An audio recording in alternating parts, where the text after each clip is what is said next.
අද රටේ ලොකු ප්‍රවෘත්තියක් යනවා ලෝක බැංකුව විසින් ශ්‍රී ලංකාව නැවත වතාවක් ඉහළ මැදි ආදායම් ලබන රටක් විදියට නම් කරලා තියෙනවා කියලා.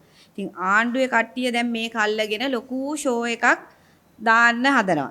හැබැයි අපි ආණ්ඩුවෙන් අහන්න කැමතියි මේ රටේ ජනතාවට මේක දැනෙනවද කියලා. අද රටේ ඇත්ත తත්වය මොකද්ද? එතකොට පොළොවේ පය ගහලා ජීවත් වෙන අපේ රටේ ජනතාව අද ඉන්නේ Tamanට තිබ්බ ආදායම් මාර්ගයක් නැති කරගෙන. ජීවත් වෙන්න බැරුව අන්ත අසරණ වෙලා. ඉතින් ඒක හැමෝම දන්න දෙයක්.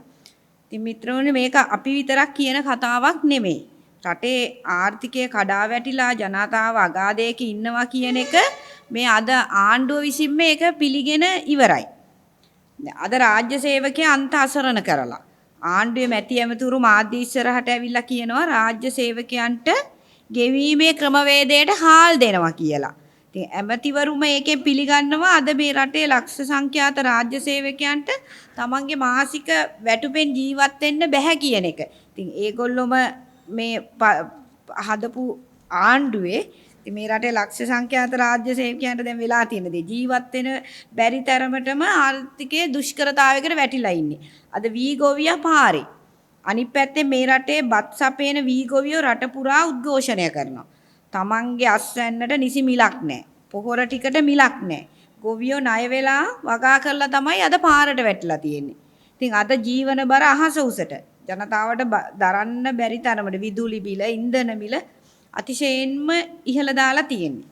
ඒ මදිවට දූෂිත ගනුදෙනු හරහා ගේන බාල ගල් අඟුරු දැන් අපේ ගරු තුමා කිව්වා වගේ ගල් අඟුරු නිසා වෙන කෝටි ප්‍රකෝටි ගණන කලාපයක් පටවන්නේ මේ අහිංසක ජනතාවගේ පිටමයි. කියන්නේ ඔබ අපි හැමෝම.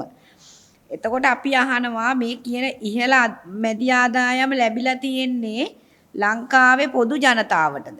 නැහැ මේ හැම ඒ ලේබලෙන් ඒක ආණ්ඩුවට තමයි මේ හැම ප්‍රතිලාභෙම ලැබිලා තියෙන්නේ. ජනතාව ඉන්නේ අගාධේ. මේ ඉහළ මැදි ආදායම් ලබන තැනට ඇවිල්ලා තියෙන්නේ එතකොට ලංකාවේ අහිංසක ජනතාව නෙමෙයි මේ පැලවත්තේ මාලිමා කොම්පැනිය විතරයි. ඉතින් විදුලි බිල ඉන්ධන බිල වහාම අඩු කරන්න. ඉතින් ඒවා අපි හැමෝටම තියෙන ප්‍රශ්න අපි මහ ජනතාව හැටියට ඔබ අපි කවුරු ගත්තත් අපිට ඒ තියෙන ප්‍රශ්න. ගොවියාගේ අස්වැන්නට සාධාරණ මිලක් දෙන්න. ඒවට ඒ නැති වුනහම ඒකේ ඵලය ලැබෙන්නේත් ඒ අපි හැමෝටම. රාජ්‍ය සේවයකට හාල් මලු බෙදන්නේ නැතුව ජීවත් වෙන්න පුළුවන් සාධාරණ වැටුපක් ලබා දෙන්න. ලේබල් වලින් රටක් පාලනය කරන්න හදන්න එපා කියලා තමයි මේ අපි ආණ්ඩුවට අවධාරණය කර සිටින්නේ.